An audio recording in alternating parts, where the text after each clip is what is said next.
Well, good morning, good day, good evening.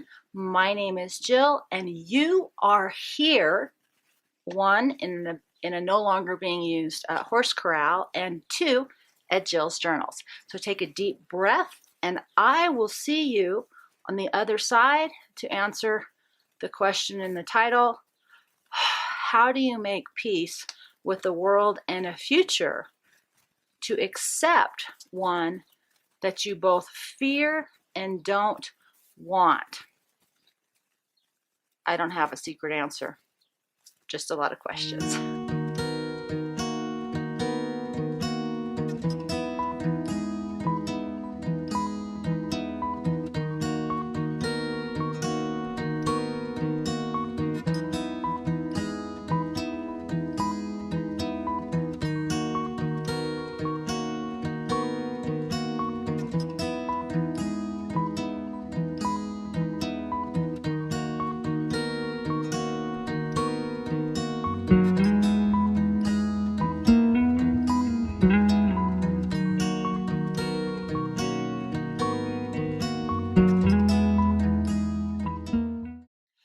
So if you've been with me any amount of time, you know that I have been chasing around this idea of trying to be in some place where horses exist. And had I gotten here a few years ago, I would have had exactly what I wanted.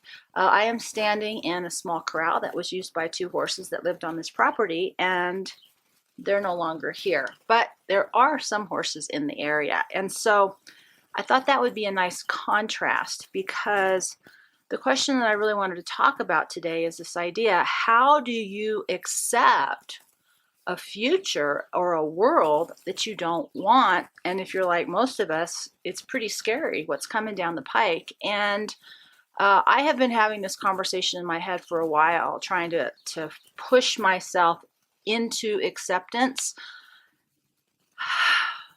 And like you, I've talked about it before, I don't want this. I like electricity. I like the internet. I like driving a car. I like going to the store.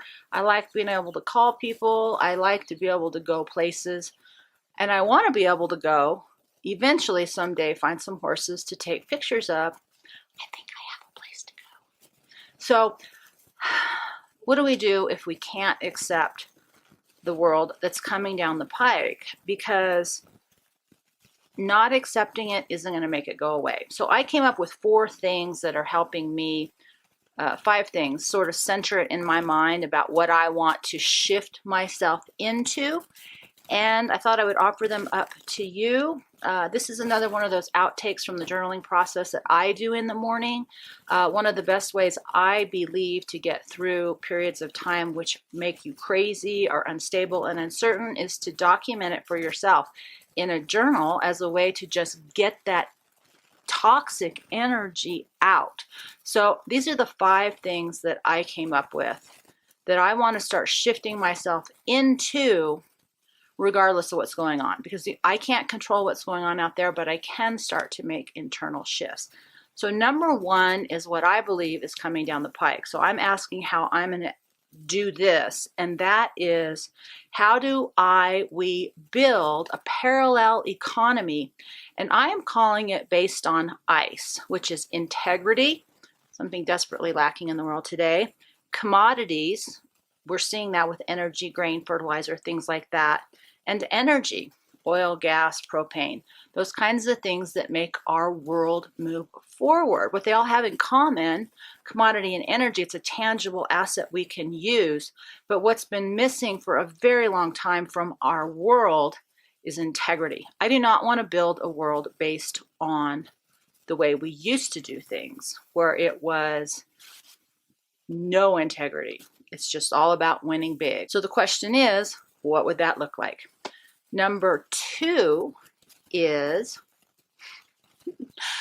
number 2 for me is, how do I start right now that barter, black market, local exchange system / network offline? So I don't believe in putting anything else online that sort of gives away what you're doing, how things are going.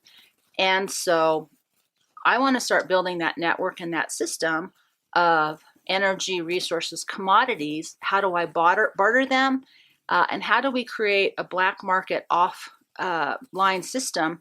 Because that may be more important than you think very shortly. So that's the question I'm asking. How do I do that now? Not later, now. Number 3 is, for me, something that's very important.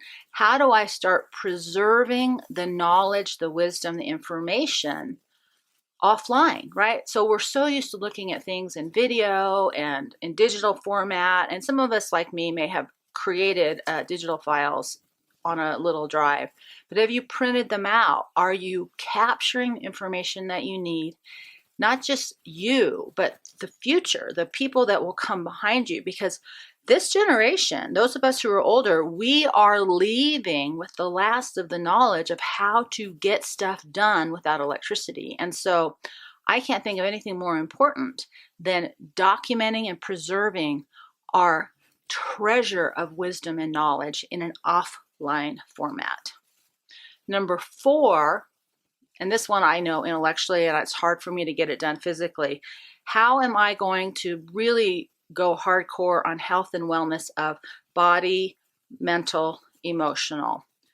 It's really hard to stay sane, which is why I'm a big fan of the journaling process. That helps me get that emotional and intellectual energy into a place so I can relax and let it go a little bit for safekeeping. I don't have to think about it anymore. But also, how do I need to get healthier? Because the reality is the medical system will have to become one of those parallel economy systems based on barter or trade or the black market, because the healthcare system's going down. And so the healthier you are, the better you're going to do in the future.